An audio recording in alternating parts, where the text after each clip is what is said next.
See, there you go. Aged 15 months, aged 9 years, and that was just common, you know, that was just very, very common back in the day.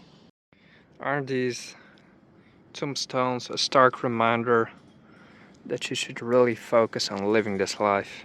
Like, you can live in central London in the 19th century and pass away in 1859 at the age of like 37 or 50, or even at the age of 12, which was very common back then, right? So you can say about modern age what you want, but we still have significantly higher lifespans, longer. And these tombstones, like, you could be living in central London, be an influential person, have a grand family, but even in central London, it's not like you won't have relatives or, you know, people who could look after the graves. But as time passes, see, all of it is just entirely gone. Look at this, and this is in the middle of the city with like, what, 10 million people, the wider metropolitan area. And a century later, first of all, you obviously are gone. Second, your memory is gone, right? And then you're just erased from memory forever, which is just very confronting in a sense, right? Because you think that if you pass on your genes, perhaps your legacy lasts forever. But then even if you have legacies, like, I don't know, my great or grandpa, you know, and all of it is just ends up like this, and that's just a big shame, isn't it? Like, look at this. And I wonder, I'm actually quite surprised in central London a cemetery looks like this. I haven't seen it like this before. But then why hasn't it been kept up, at least by the church maintenance, right? Because if you maintain at least the shrubs, the bushes, right, that's manageable. But if you start to give up on that, see, this is how you end up. And now how would you clean this up? That would require significant investment, which before would have just required weekly upkeep, you know? So I just find this very, very sad to see. Just the interesting thing is that London is such an ancient, huge metropolitan city that it's been many, many generations living here. And many graveyards, cemeteries, shrines and whatnot. You can really dive into history here.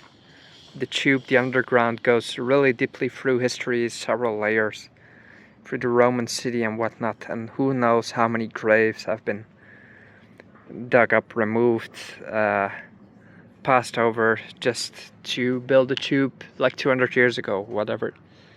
And you just, like, these generations have long been erased from memory, and these are the ones that are slowly being, you know, forgotten.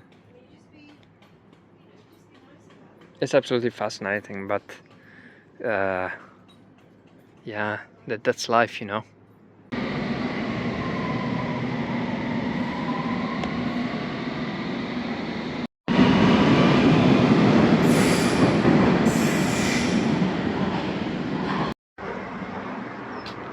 Good morning from drizzly London.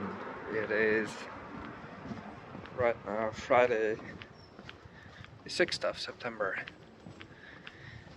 And yeah, I'm very, very happy. I'm having the whole weekend ahead here. It's on Friday morning, I have Saturday, Sunday, just to hang out, go out, have some beers, and it's an absolutely wonderful time. Now going for some English breakfast, I suppose.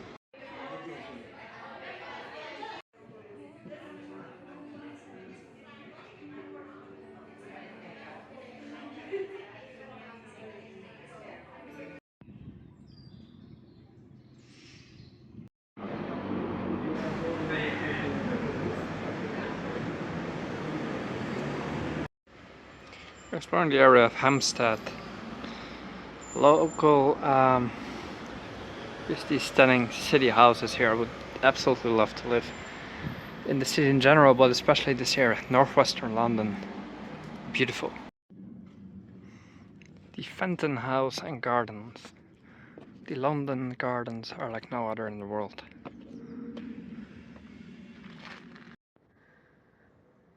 Hampstead Park area, which is very, very luxurious. This is one of my favorite cars right here. It's the one that I think Princess Diana also had on her unfortunate last ride. I absolutely adore the car though, Mercedes.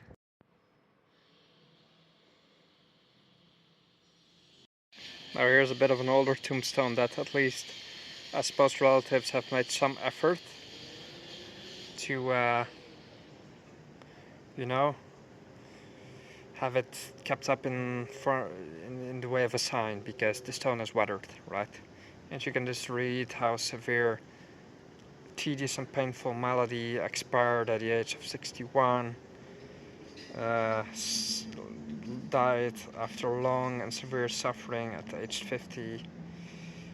And these people just lived very tedious and painful lives. Like, there was obviously nothing, no modern dentistry, no healthcare the way we know it now.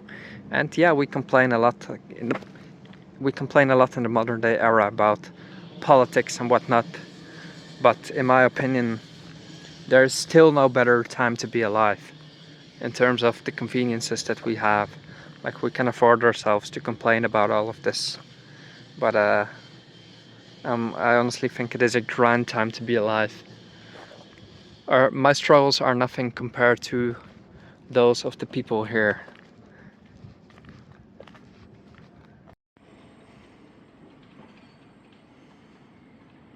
And nowadays we can just whiz by on our e-scooters on the way to drink a flat white or whatever. Not to discount the cost of living crisis the UK and the world is going through, but not doing too bad, right? And that even goes for the jobs that most people have, like modern cushy jobs. At least that's one I have. It's even home-based. And if I were to be alive 100-something years ago, I would have had a completely different manual job. And for example, could have died being a plumber in a boiler explosion or something like that. And at least I'm spared of that, and most people are in the current era. Could have been crushed between train wagons, working on the railway, all that sort of thing, you know. Right now I'm walking around in London, having flown here for 30 euros, which is just from Finland. Actually just bizarre, isn't it? The whole world.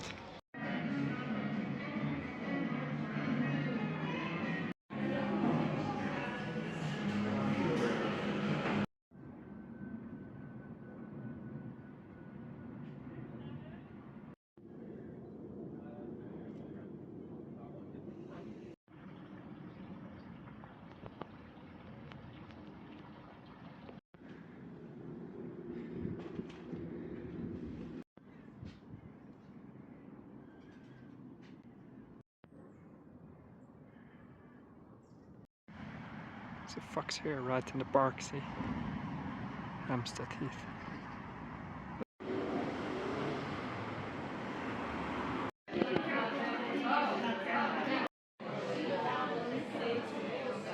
Let's check out the aubergine with Parmesan French fries and the pints of ale, London original. Cheers.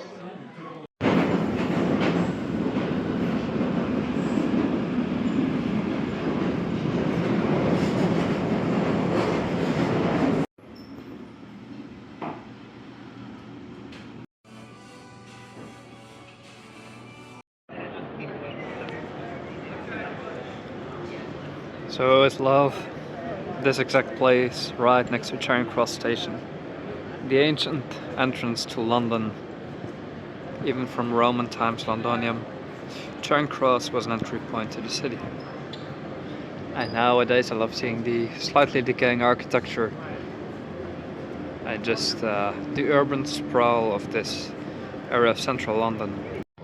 I will once more cross the footbridge, the pedestrian footbridge, which is actually branded as my favorite place in the world, because that's where everything passes by, the boats, the trains, people from the whole world, and I'm absolutely in love with the place any time of day. London is probably my favorite city in the world, and what I particularly like about it is the spirituality. So you walk into a very uh, busy street, and suddenly you turn a corner and London becomes very quiet and it starts speaking history to you. Just the buildings tell a lot of stories, right? Old bank offices and whatnot, buildings of the Freemasons and the occult. Central London is absolutely alive with spirituality, if you ask me. If you ask anyone who knows about it more than me.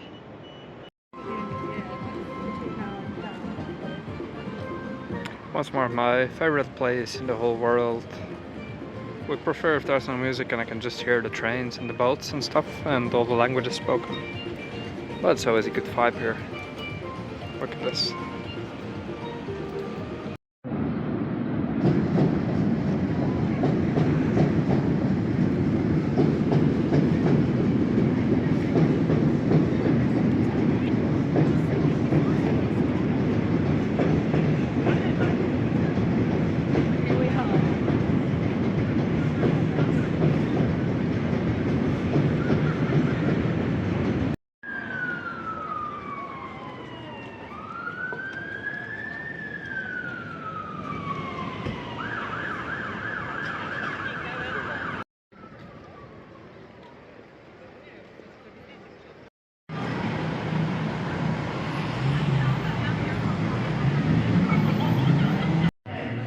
Right, I'm having the £18, like British pound, fish and chips here in the Victory Pub, Waterloo Station, London.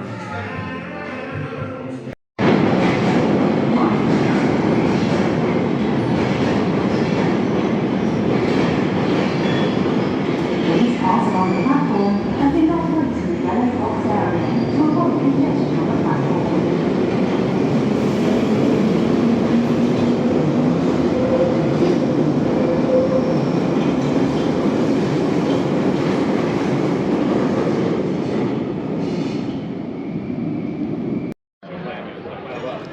Little walk here in Soho, central London. I don't really go into central London because I find it very tacky and extremely crowded. And here you can see why. Very busy.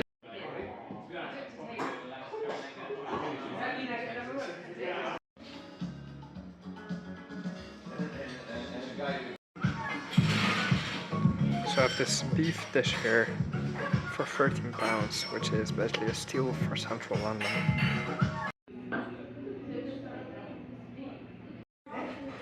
Last breakfast in London today.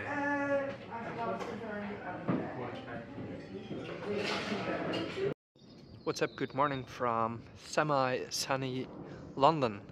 It is today the 8th of September 2024. About to fly to Sofia this afternoon.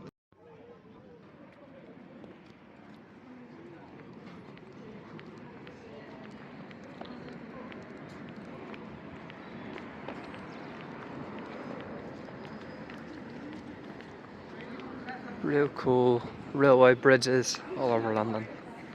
Love the trains just connecting the city everywhere.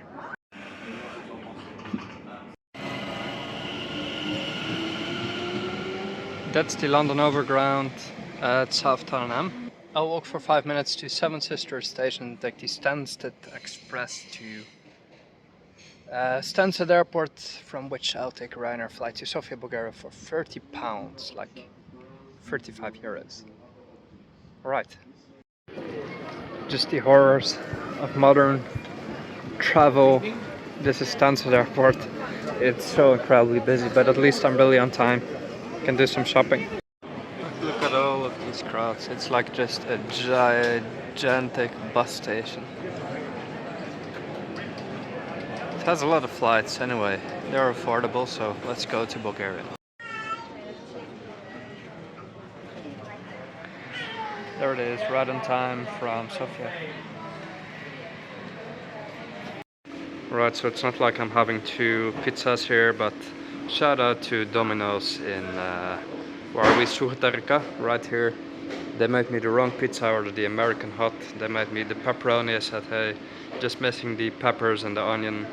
So they said, yeah, they just made me a new one instead of just putting peppers on top or something like I would have expected after, right? But they made me the new pizza. I got to keep this one. I said, do you want it back? But no. And they gave me the Coke, which is a pretty good service, I have to say. I'm surprised. Los. Ja, goede uitdaging.